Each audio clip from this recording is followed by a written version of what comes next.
Halo Sepintar, berjumpa lagi nih dengan saya, Kak Nuki, tutor fisika. Nah Sepintar, di video kita kali ini tentunya kita akan melanjutkan pembahasan beberapa soal UNBK mata pelajaran fisika tahun 2018-2019. Nah Sobat Pintar, soal-soal ini terdapat dalam fitur tes pintar dalam aplikasi Aku Pintar. Jadi Sobat Pintar jangan lupa ya untuk mengerjakan soal-soal tersebut. Dan kalau ada pertanyaan silakan berikan komentar di kolom komentar ya. Dan untuk soal-soalnya adalah sebagai berikut ini.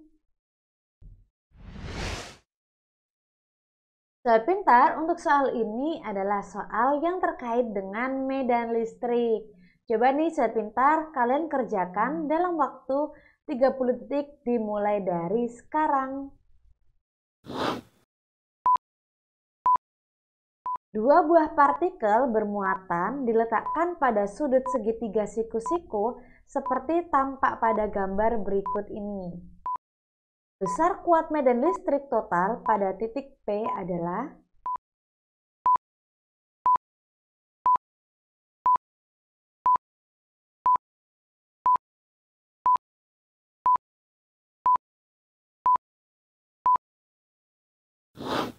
Nah, sebentar gimana nih jawaban kalian? Pada soal tersebut kita harus menentukan besar kuat medan listrik pada titik P. Nah, sobat pintar perhatikan baik-baik pada gambar. Titik P itu kan berada di antara muatan 3 Ki dan juga 4 Ki. Semisal Kak Nuki simbolkan 3 Ki adalah muatan A, sedangkan 4 Ki adalah muatan B. Jadi P itu berada di muatan A dan juga B dan membentuk sudut siku-siku. Nah, sobat pintar, medan sendiri itu merupakan suatu efek yang diakibatkan oleh adanya suatu muatan listrik. Coba ya perhatikan sobat pintar titik P dari titik A yang jumlahnya atau yang nilainya 3 Ki. Muatan A itu kan memiliki nilai yang positif, ya kan? Muatan A itu adalah muatan positif, yaitu sebesar 3 Ki. Nah, karena muatan positif, berarti otomatis arahnya keluar. Jadi, sobat pintar,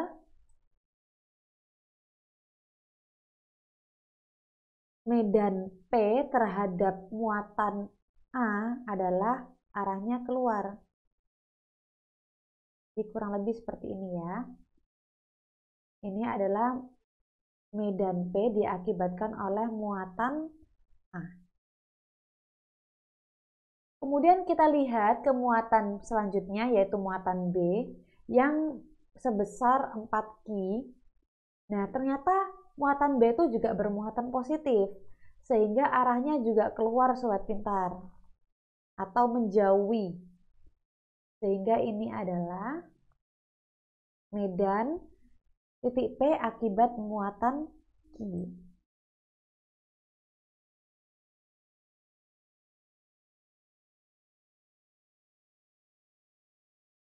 Oke, nah sobat pintar, karena membentuk siku-siku ya sobat pintar, ini Kak Nuki lanjutkan di sini ya gambarnya. Oke, seperti ini kan, ini adalah medan diakibatkan oleh muatan B, sedangkan ini adalah medan titik P diakibatkan oleh muatan A. Nah, karena membentuk siku-sikus juga, berarti resultan medannya tentunya ada di ini sobat pintar. Nah, ini adalah resultan medan di titik P. Nah, karena membentuk siku-siku ya sobat pintar, kita bisa menggunakan rumus Pitagoras, yaitu C sama dengan akar A kuadrat ditambah B kuadrat. Nah, sobat pintar, for your information bahwa muatan atau medan listrik itu merupakan kaki per R kuadrat. Nah, jadi untuk yang pertama kita harus mencari nilai medan titik P oleh muatan A. Nah, muatan A itu kan sebesar 3 Ki ya sobat pintar. Sehingga K dikalikan 3 Ki dibagi dengan R kuadrat atau sama aja dengan 3K I per R kuadrat. Sedangkan untuk medan titik P diakibatkan oleh muatan B. Nah, muatan B kan nilainya yaitu 4Q ya. Berarti K dikalikan 4Q dibagi dengan R kuadrat atau sama dengan 4K Q per R kuadrat. Nah, kita sudah mengetahui besar dari kuat medan listrik di muatan A dan juga muatan B. Sekarang kita resultankan besar muatannya menggunakan Pitagoras. Sehingga Kak Nuki tulis ini, medan listrik titik P adalah akar dari medan listrik muatan A kuadrat ditambah medan listrik titik B, medan listrik muatan B dikuadratkan. Sehingga saat pintar kita masukkan nilainya yaitu 3 kaki per R, jangan lupa dikuadratkan, ditambah 4 kaki per R kuadrat, dan jangan lupa dikuadratkan pula. Kak Nuki lanjutkan di sini ya. Nah, sobat pintar, sebenarnya sudah terlihat jelas nih kalau 3 kuadrat dan juga 4 kuadrat, otomatis jawabannya adalah 5. Sebenarnya sudah terlihat jelas ya, jawabannya adalah opsi E. Tapi gak apa-apa, Kak Nuki lanjutkan aja. Sehingga ini kan kaki per R-nya kan bisa kita keluarkan ya saat pintar. Berarti kaki per R kuadrat. Nah, ini baru akar 3 kuadrat.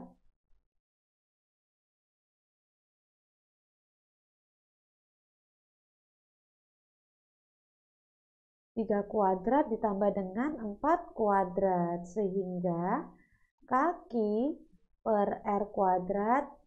Nah, akar 3 kuadrat ditambah 4 kuadrat itu kan 5 ya. Sehingga jawabannya udah jelas yaitu 5 kaki per R kuadrat. Jawabannya adalah opsi E. Begitu ya sobat pintar. Nah sobat pintar, sekarang kita beralih yuk ke materi selanjutnya, yaitu materi terkait dengan listrik. Lebih tepatnya listrik dinamis. Jadi pada soal tersebut terdapat gambar penunjukan jarum ampermeter. Coba ya sobat pintar kerjakan dulu. Kak Nuki beri waktu 30 detik dimulai dari sekarang. Perhatikan penunjukan jarum ampermeter pada gambar berikut. Kuat arus yang terukur adalah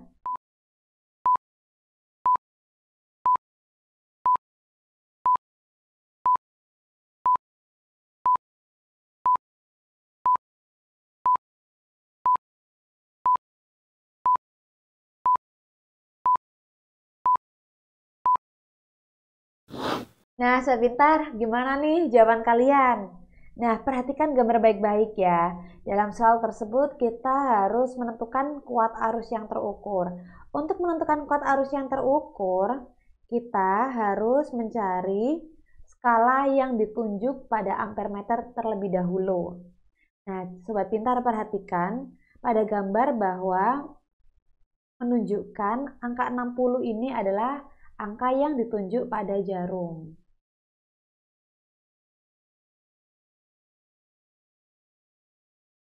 Jadi yang pertama kita harus melihat skala yang ditunjuk. Kemudian kita harus lihat skala maksimum pada ampermeter itu berapa. Nah, dalam gambar untuk skala maksimumnya adalah angka 100. Dan sekarang yang terakhir kita lihat pada berapa ampere.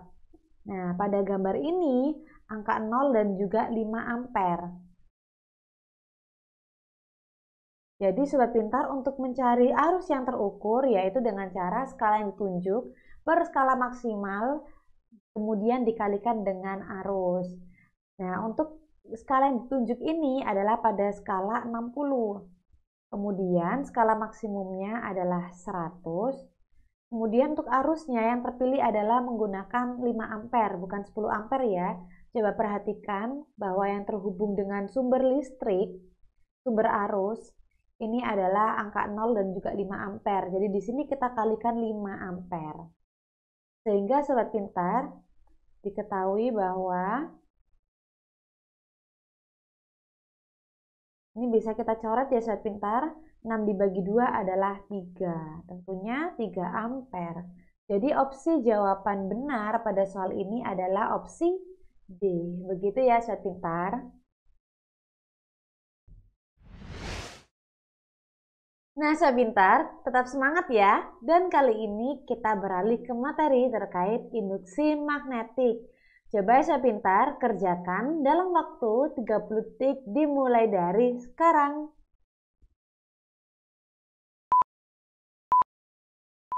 Berapakah kuat arus yang mengalir di kawat P?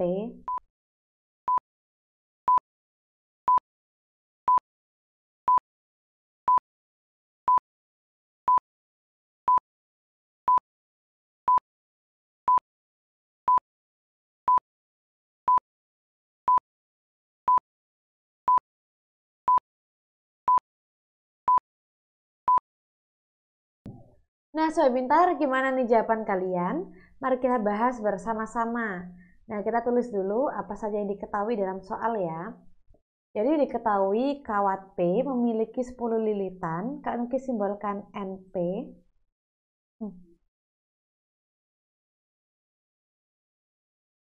Yaitu 10. Kemudian NQ yaitu jumlah lilitan pada kawat Q yaitu sebesar 30. Diletakkan sepusat. Nah, kumparan P berjari-jari 5 cm, berarti RP yaitu 5 cm. Berarti kalau kita rubah ke meter, berarti menjadi 5 dikali 10 pangkat minus 2 meter. Kemudian kumparan Q berjari-jari 20 cm, berarti RQ sama dengan 20 cm. Berarti 20 dikali 10 pangkat minus 2 meter. Atau 2 dikali 10 pangkat minus 1 meter.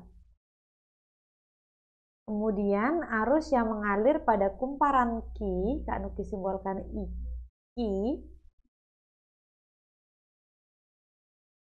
20 ampere.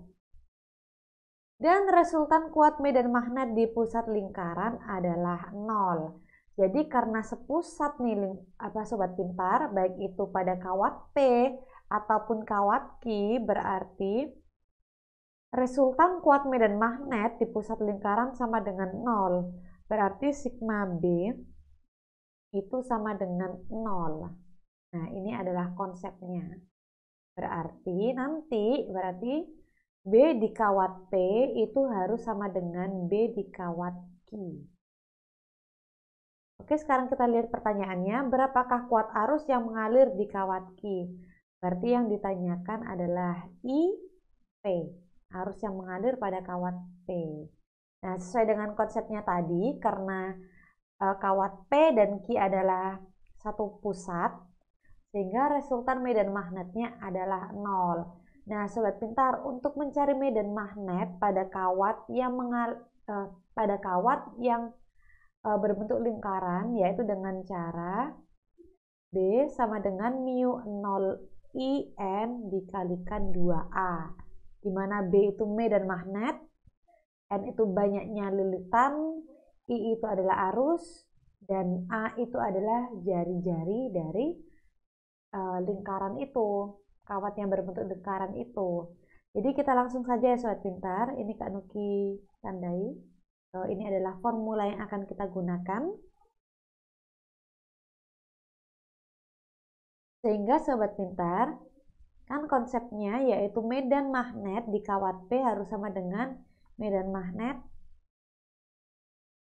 di kawat Q. Sehingga mu 0 I P dikalikan N dibagi dengan 2A P itu sama dengan mu 0 I Q dikalikan N dibagi dengan 2A-Q. Nah, karena ini kan sama-sama baik itu di P atau di Q kan ada mu 0/2 kan. Jadi ini bisa kita coret ya Sobat Pintar biar kita nggak pusing. Jadi kan hanya IP dikalikan N dibagi dengan A dikalikan dengan AP. Sehingga ini juga ya, IQ dikalikan N dibagi dengan A-Q. Nah, arus pada P itu yang kita cari. N pada P yaitu sebesar 10. Kemudian jari-jari pada P yaitu 5 cm atau 5 dikali 10 pangkat minus 2. Nah, arus di Q itu diketahui berapa nih Sobat Pintar? Yaitu 20 ampere dikalikan lilitan pada Q yaitu 30 dibagi dengan jari-jari itu ya kawat Q ya, yaitu sebesar 2 dikalikan 10 pangkat minus 1.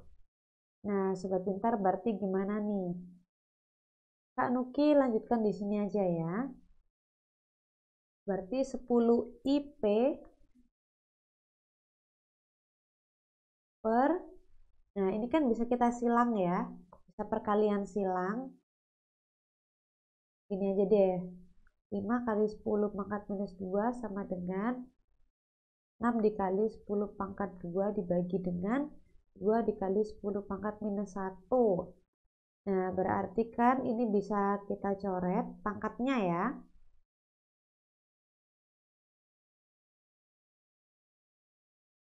Berarti 3 dikali 10 pangkat 3, 6 dibagi 2 kan 3 ya.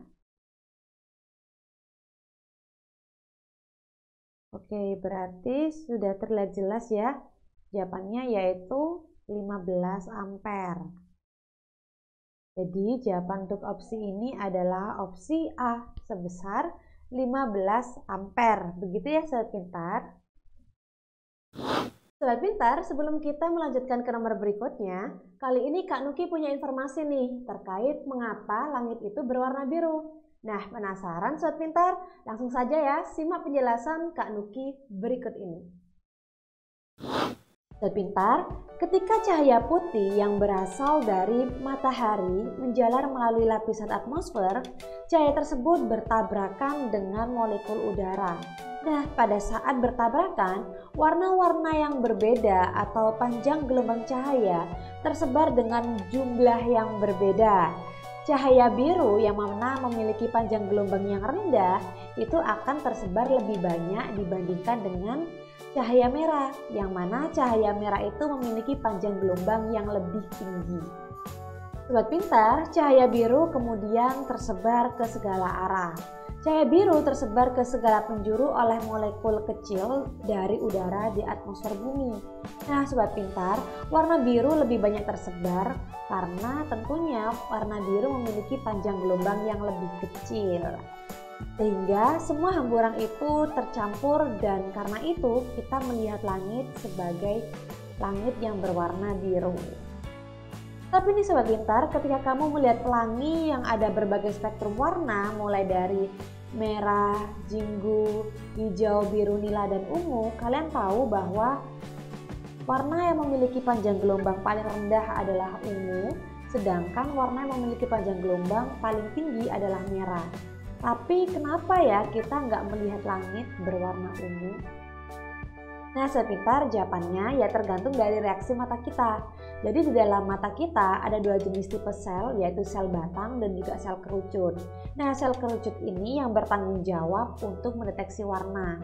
Nah untuk sel kerucut biru ini lebih sensitif terhadap warna biru dibandingkan dengan warna ungu.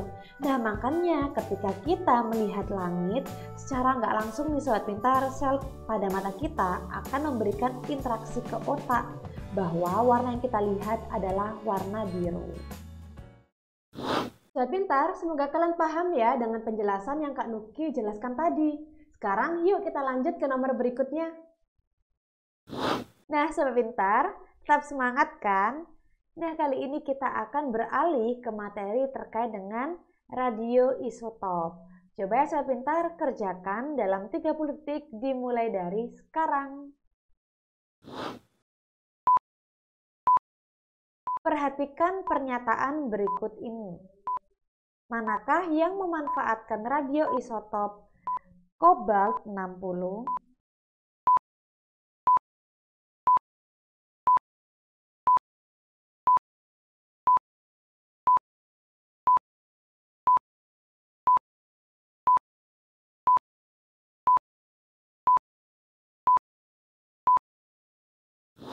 Nah, sobat pintar, langsung saja kita bahas ya.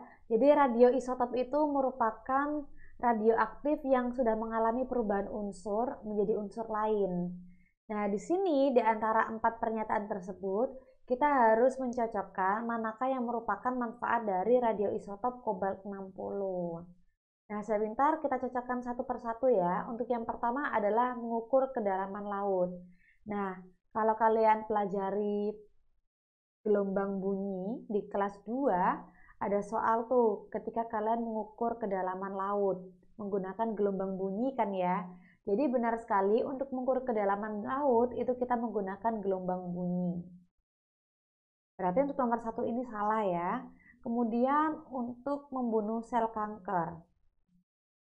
Nah, sobat pintar, kobalt 60 itu merupakan radioisotop yang digunakan dalam bidang kedokteran. Kak Nuki tulis di sini ya. Jadi kobalt 60 itu manfaatnya banyak sekali sobat pintar. Di antaranya yaitu karena dia digunakan untuk di bidang kedokteran, kegunaannya yaitu ya tentunya kebanyakan di bidang kedokteran. Seperti untuk mematikan sel kanker.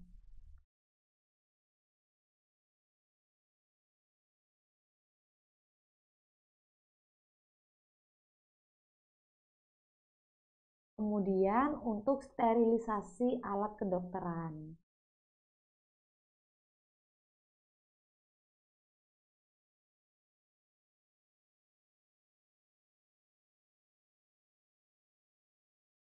Nah, jadi untuk opsi nomor 2 dan nomor 3 ini merupakan fungsi kobalt 60 ya. Dan yang pernyataan 4, menentukan kecepatan aliran sungai. Nah, untuk menentukan kecepatan aliran sungai itu tidak menggunakan kobalt 60, tapi menggunakan iodium. Jadi untuk pernyataan 4 ini salah ya. Jadi sudah terlihat jelas ya sobat pintar, jawaban yang benar adalah pernyataan 2 dan juga 3, yaitu opsi C. Oke sobat pintar, sekarang kita lanjut ya. Untuk soal ini adalah soal yang terkait dengan relativitas. Coba ya sobat pintar kerjakan dalam waktu 30 detik dimulai dari sekarang. Bila C sama dengan kelajuan cahaya dalam ruang hampa, maka kecepatan gerak benda tersebut adalah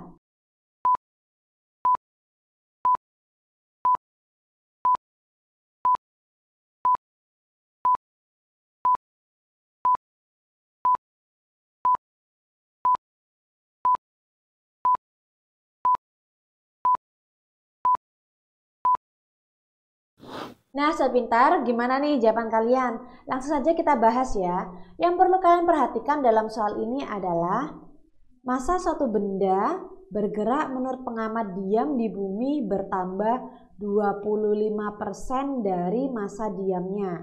Berarti kalau M itu adalah massa benda yang bergerak, sedangkan MO itu adalah massa benda yang diam, berarti untuk massa yang bergerak itu adalah bertambah 25% dari massa diamnya. Nah, berarti karena massa diam itu kita tulis 1, berarti kalau bertambah 20% untuk M adalah 1 ditambah 25%. Jadi massa diam itu angkanya yaitu 1. Jangan lupa dikalikan MO. Nah, sehingga sobat pintar, ini sama dengan 1 ditambah 25 per 100. Berarti 1/4 ya. dikalikan MO. Berarti ini sama aja dengan 5/4 MO. Kemudian bila C kelajuan cahaya, maka kecepatan gerak benda tersebut ialah, berarti di sini kita harus mencari nilai V-nya. Nah, sobat pintar, dalam teori relativitas, untuk menentukan kecepatan kita bisa menggunakan formula seperti ini. M sama dengan MO per akar 1 min V kuadrat per C kuadrat. Nah, tinggal kita masukkan saja nilainya. Diketahui M yaitu 5/4 MO sama dengan MO per akar 1 min V kuadrat per C kuadrat. Nah, di sini MO-nya kan bisa kita coret ya. Nah, sehingga 5/4 sama dengan 1 per akar 1 min V kuadrat per C kuadrat. Langsung saja kita balik supaya memudahkan perhitungan. Menjadi 4/5 sama dengan akar 1 minus V kuadrat per C kuadrat. Nah, setelah ini sobat pintar, Kak Nuki lanjutkan di sini ya. Nah, untuk menghilangkan akarnya yang ada di sini, berarti sama-sama harus kita kuadratkan. Sehingga untuk ruas kirinya harus kita kuadratkan juga. Sehingga 4 kuadrat adalah 16 dan 5 kuadrat adalah 25. Sehingga sama dengan 1 minus V kuadrat per C kuadrat. Kemudian kita pindah ruas ya. V kuadrat per C kuadrat itu sama dengan 1 minus 16 per 25. Sehingga V kuadrat per C kuadrat itu sama dengan 25 per 25 dikurangi 16 per 25. Berarti 9 per 25. Berarti V per C itu sama dengan akar 9 per 25. Berarti V itu sama dengan 3 per 5C atau sama dengan 0,6. Berarti sudah terlihat lah ya, jawaban untuk soal ini adalah opsi C sebesar 0,6C. Cek. Oke, sobat pintar, sekarang kita beralih ke materi fisika kuantum. Coba sobat pintar kerjakan dulu nih, Kak Nuki beri waktu 30 detik dimulai dari sekarang. Dari grafik tersebut dapat disimpulkan bahwa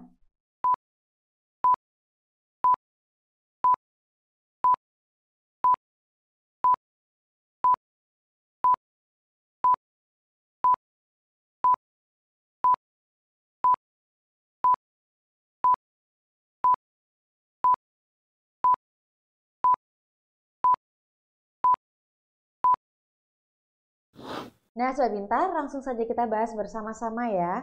Yang pertama adalah perhatikan grafik terlebih dahulu.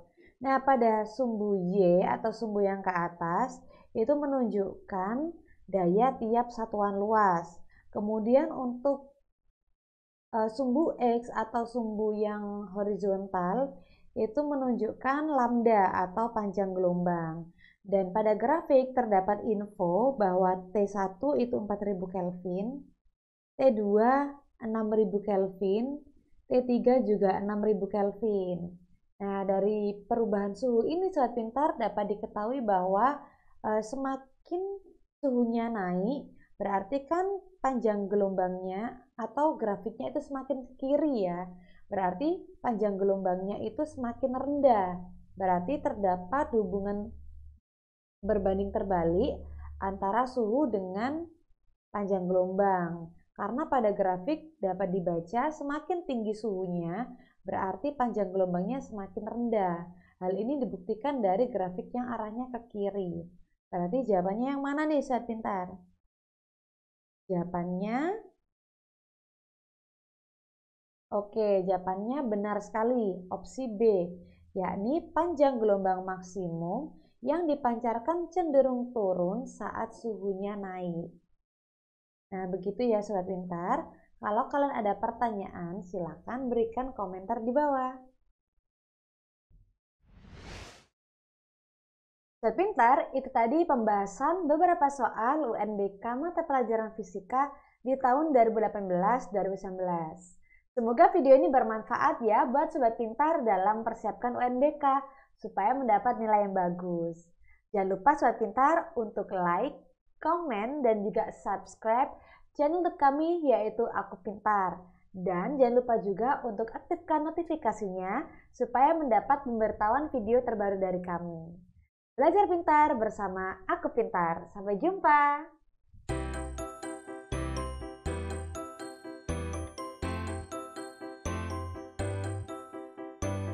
Belajar pintar bersama Aku Pintar. Download sekarang.